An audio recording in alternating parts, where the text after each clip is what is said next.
Bismillahirrahmanirrahim. Assalamualaikum warahmatullahi wabarakatuh. Alhamdulillah, saya Sapari Agustin dari Dewan Pakar Geopark Galunggung, Tasikmalaya, sedang berada di bibir Kawah Galunggung. Yang di belakang ada Kawah Galunggung yang sangat terkenal di dunia, dan di depan itu ada tangga kuning. Karena ada dua tangga di Galunggung ini, ada tangga kuning sini sebanyak 640 tangga ke bawah. Kalau jalan kaki tadi sekitar 15 menit. Pada saat ini saya akan menyampaikan video dari hasil penelitian salah seorang warga negara Indonesia bahwa ras yang paling unggul di dunia adalah bangsa Indonesia atau Nusantara. Mudah-mudahan yang nonton video ini sebagai warga negara Indonesia disehatkan, kedua dimudahkan usahanya, ketiga disolehkan anak cucunya, sehingga kita bisa bertahan negara ini sampai akhir zaman. Coba simak videonya. Mohon di subscribe, komen, dan dibagikan. Menurut kalian, bangsa dan ras yang paling unggul di muka bumi adalah Amerika? Bukan. Rusia? Bukan juga. Jerman? Inggris? Prancis? Juga bukan. Cina?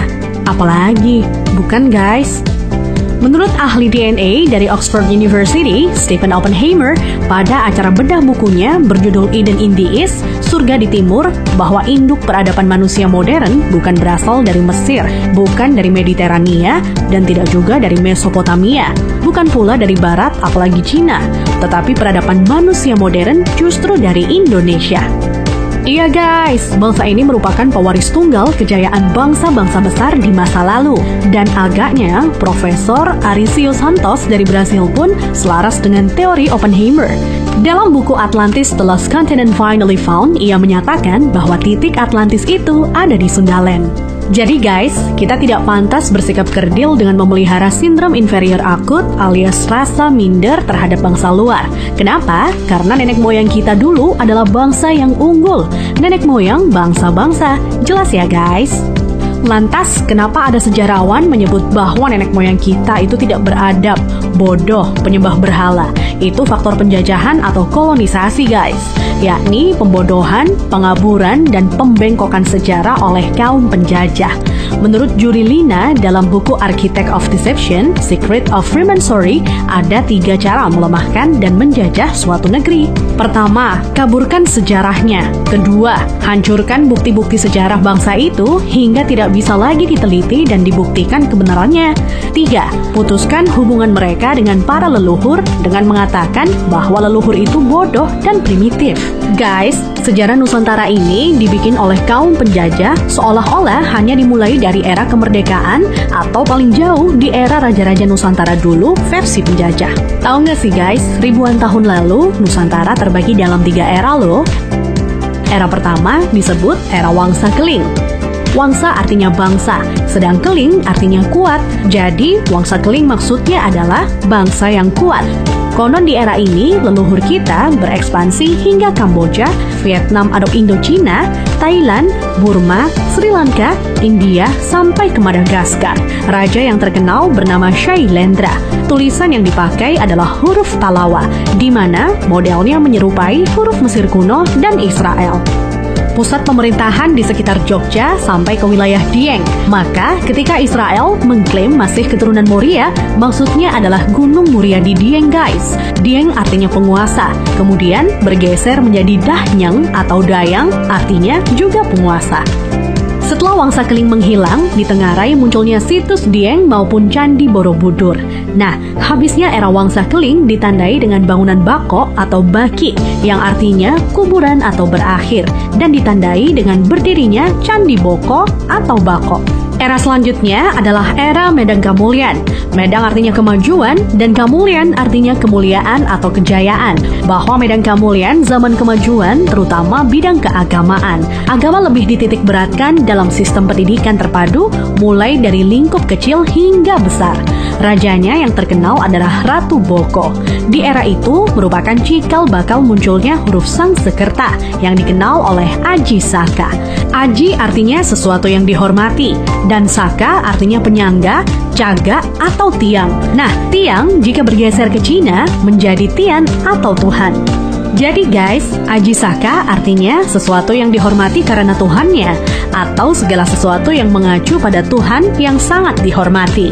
Kemudian huruf-huruf tadi akhirnya menjadi bahasa Sangsekerta.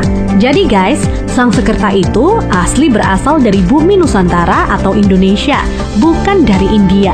Kenapa? Di India tidak ada kata-kata sang.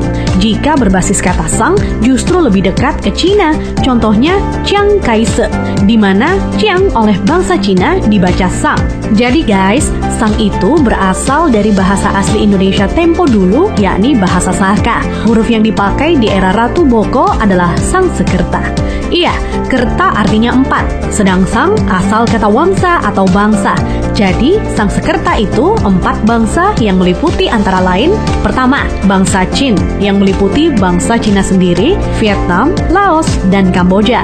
Kedua, bangsa Thai meliputi Burma dan Thailand. Ketiga, bangsa Afrika yakni Madagaskar, Sri Lanka, India, dan lain-lain hingga Mesir disebut sebagai bangsa Afrika. Keempat, Bani Jawa yang terdiri atas bangsa atau suku Jawa, Sumatera, Papua, sampai Kepulauan Polinesia dan Hawaii. Hingga kini, Sangsekerta kuat pengaruhnya di India dan Sri Lanka.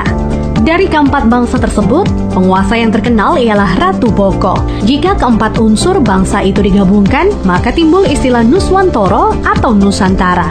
Nusa artinya pulau, antara artinya jarak, maka makna Nusantara adalah bangsa yang hidup di pulau-pulau yang tersebar dari Kepulauan Polinesia di ujung timur hingga wilayah Madagaskar atau Afrika.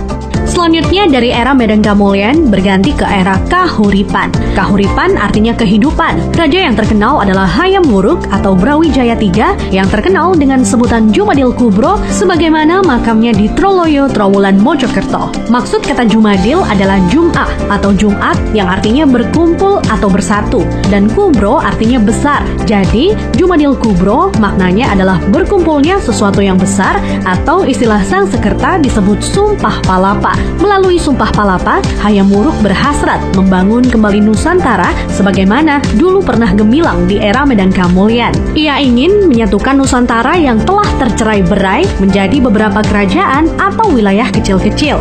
Dan patih yang melegenda adalah Gajah Mada. Nah, hal yang tidak tercatat atau dihilangkan oleh sejarah modern ialah guratan atau ukiran pada batu sumpah palapahnya Gajah Mada yang ternyata berlafadzkan La ilaha illallah, tiada Tuhan kecuali Allah. Itulah guys catatan yang hilang dari sejarah leluhur kita yang menurut Arisio Santos.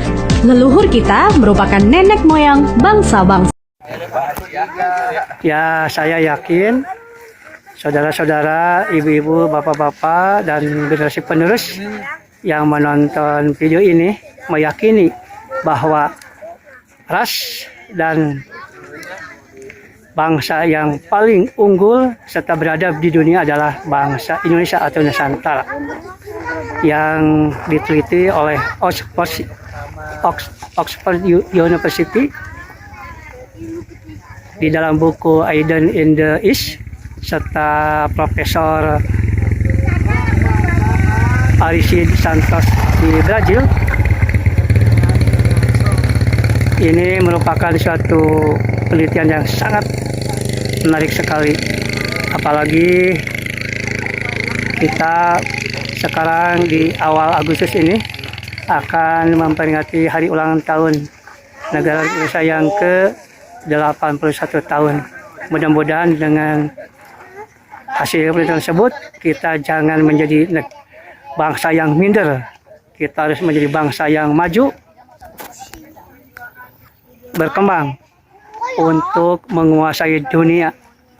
Jangan kita diatur oleh global, kita bisa menjadi bangsa yang unggul dan beradab sehingga bisa mengatur global di dunia ini. Mudah-mudahan ini menjadi renungan kita semua sebagai warga negara Indonesia untuk mencapai Indonesia Emas tahun 2045 bisa tercapai dengan maju. Ayo bangsa Indonesia maju dan berkembang sampai akhir zaman. Amin.